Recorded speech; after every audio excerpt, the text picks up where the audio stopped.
रूस के सैन्य ठिकानों पर यूक्रेन के हमले। बड़ी खबर, हैमर बॉम्ब से यूक्रेन ने भीषण प्रहार किया है। अटैक में रूस के सैन्य ठिकाने तबाह हो गए।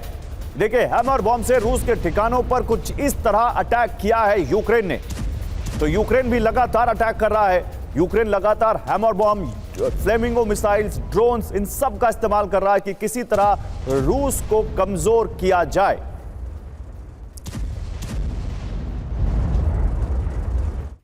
लेकिन इस बीच देखिए युद्ध के मैदान में क्या हो रहा है। क्रीमिया में यूक्रेन के टारगेट अटैक से तबाही हुई है। रूसी ड्रोन लॉन्च साइट पर यूक्रेन ने हमला किया है। यूक्रेन के हमले में रूसी ड्रोन साइट तबाह हो गई है। तो क्रीमिया में ये बड़ा हमला यूक्रेन द्वारा किया गया, जहां पर ड्रोन साइट जो रूस की वहां पर थी उसको निशाना बनाया गया और वो साइट पूरी तरह से तबाह हो गई।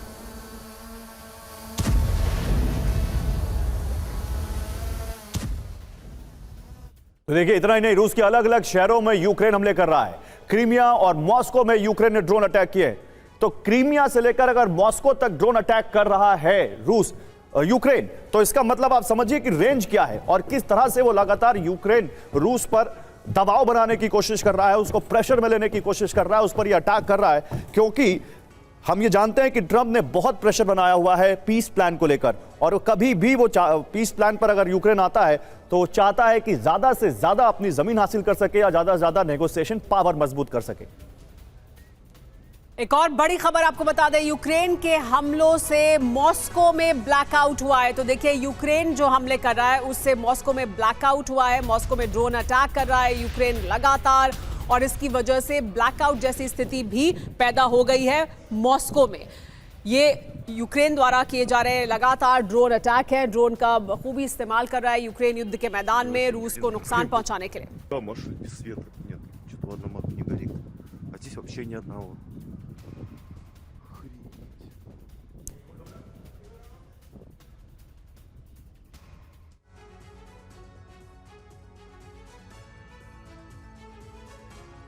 तो देखिए, यूक्रेन का 10 घंटे से प्रहार रूस पर। 5 एयरपोर्ट पर हाहाकार मच गया है।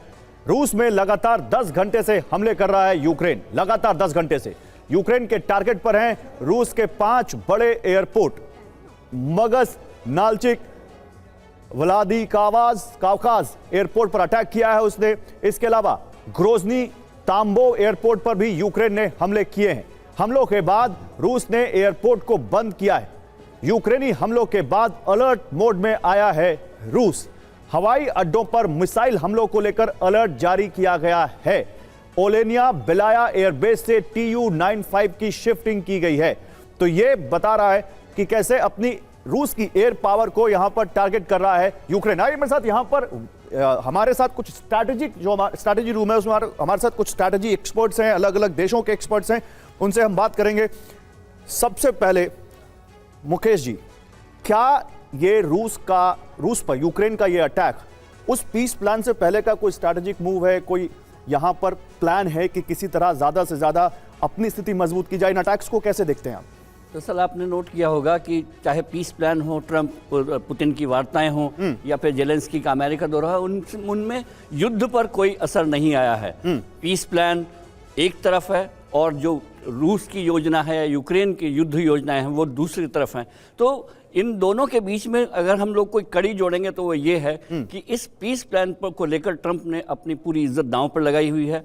और अब अमेरिका की इज्जत दांव पर है, लेकिन यूरोप ये कह रहा है कि आप तो दूर बैठकर ये पीस प्लान पर राजी हो रहे हैं, लेकिन हम लोग इससे सीधे सीधे प्रभावित हैं। हम लोगों का क्या होगा? मुकेश जी, क्योंकि हमारे पास ये मैप है हमारी टेबल पर, इसमें आप देख सकते हैं ऑलमोस्ट पूरी दुनिया का मैप लगाया हुआ है, और जो वॉर चल रही है वो इस जगह चल रही है। यूक्रेन यहां पर इस वॉर का सेंटर है, और यहां इस जगह पर रशिया आके बैठा हुआ है। संदीप, मैं चाहूंगा कि आप इसको लें और आप हमें बताएं इस मैप के जरिए। यहीं से संदीप, यहीं से आप हमें यह बताएं कि क्या यहां पर यूक्रेन के पास कोई यहां पर रूम है कि इस तरह के अटैक्स करके रूस के साथ कुछ अपनी बातें मनवा सके? अगर हमें बताएं आप।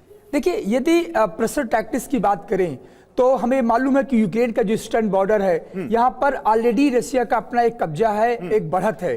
अब बात जब पीस प्लान की हो रही है, 28 पीस प्लान ट्रंप ने दे दिया है, तो एक तरह से यूक्रेन अपनी माइट दिखाने की कोशिश कर रहा है। लेकिन इतना मैं कह सकता हूं कि यूक्रेन में वो जो मिलिट्री माइट नहीं है, वो स्ट्रेटेजिकल कैलकुलेशन अभी भी नहीं यूक्रेन में नहीं कि रशिया के माइट को कहीं ना कहीं डैमेज कर सके।